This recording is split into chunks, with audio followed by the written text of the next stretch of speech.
আসসালামু আলাইকুম রহমতুল্লাহ বারাকাতু।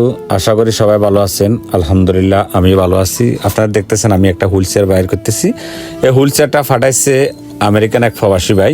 উনি টাকা ফাটাইছে, আমি ফেনী থেকে কিনে নিয়ে আসছি। আমার পিছনে যে লোকটা দেখতেছেন ওনার জন্য, উনি প্রতিবন্ধী। তো বাড়িটার নাম বলা নিষেধ আছে, ওনার বাড়ি কোথাও ওটাও বলা নিষেধ আছে, যার কারণে ওনার বাড়ির ঠিকানার নাম কিছু বলতে পারতেছি না। আমি পুরো ভিডিও আপনারা দেখতে থাকেন, বাকি বিস্তারিত বলতেছি ভিডিওর ভিতরে।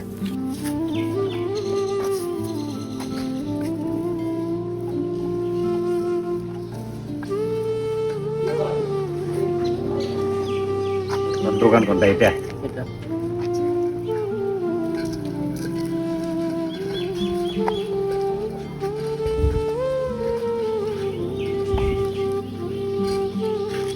তবে উনি কিন্তু প্রতিবন্ধী হলে ওনার একটা কর্ম আছে, এই দোকানটা কিন্তু উনি করে। উনি কিন্তু ভিক্ষা করে না, ভিক্ষা করে না, দোকানটা উনি করে। এটা ভালো লাগছে, কারণ আমাদের দেশে তো এখন মানে একটু একটু অসুস্থ হইলে বা যে কোনো একটু সামান্য কিছু হলে যাই ভিক্ষা করি। তবে ওনার একটা মহৎ কাজ আছে, উনি ভিক্ষা করে না। তবে হয়তো ওনার কাছে এরকম একটা কেনার মতো সামর্থ্য নাই, যেহেতু গরিব মানুষ।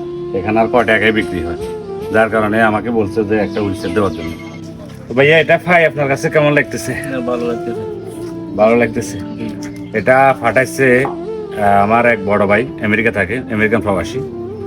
তো ওনার নাম গ্রাম কিংবা ওনার বাড়ি কোথায় ওটাও বলা নিষেধ আছে, যার কারণে আমি ওনার নামও নিতে চাইতেছি না। ওনার বাড়ি কোথাও ওটাও বলা আমার দ্বারা সম্ভব হচ্ছে না, বুঝছেন নি?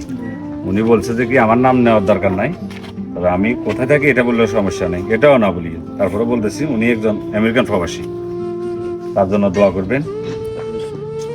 আর উনি আমাকে আজকে কয়টা দিনে ফোন দিতেছে যে আমার একটা হুইল চেয়ার দরকার। ওনার আগে যে হুইল চেয়ার আছে ওটা আমি ছবি দিব। ওই হুইল চেয়ারটা মানে নষ্ট হয়ে গেছে।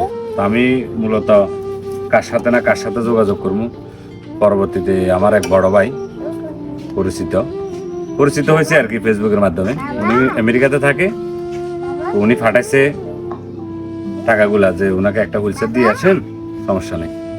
কিছু মানুষ আছে লোভ দেখায়, ধরেন নাম না বললে তারপরে যায়। যেমন ধরো মসজিদে 2-4-50,000 টাকা দিছে, নাম যদি না বলে অনেক মনে কষ্ট। তারপরে যায় কাউকে অনুদান দিচ্ছে, কাউকে মানবিক কাজে সাহায্য করছে, ওনার নাম 14 গোষ্ঠী ব্যাগের নাম বলতে হবে, না হলে হবে না। আর অথচ ওনার জন্য যে হুইল চেয়ারটা ফাটাইছে উনি বলছে যে কি আমার নাম তো নেওয়া যাবে না বরং আমার বাড়ি কোথায় ওইটাও বলা যাবে না। মানে আসলে এসব দানগুলাই আল্লাহ পাক বিশেষ করে পছন্দ করে। তো আমি হয়তো যে বলবেন আপনি ভিডিও করতেছেন, হ্যাঁ আমাকে উনি অনুমতি দিচ্ছে যে আপনি ভিডিও করিয়েন বা ছবি তুলিয়েন, সমস্যা নেই।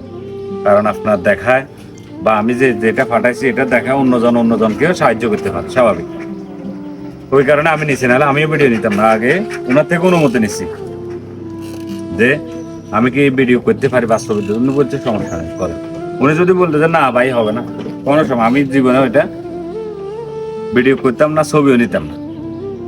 কারণ উনি বলছে কোনো সমস্যা নেই। সবাই ওর জন্য দোয়া করবেন যে আমেরিকান প্রবাসী ভাই ফাটাইছে ওনার জন্য এই হুইল চেয়ারটা।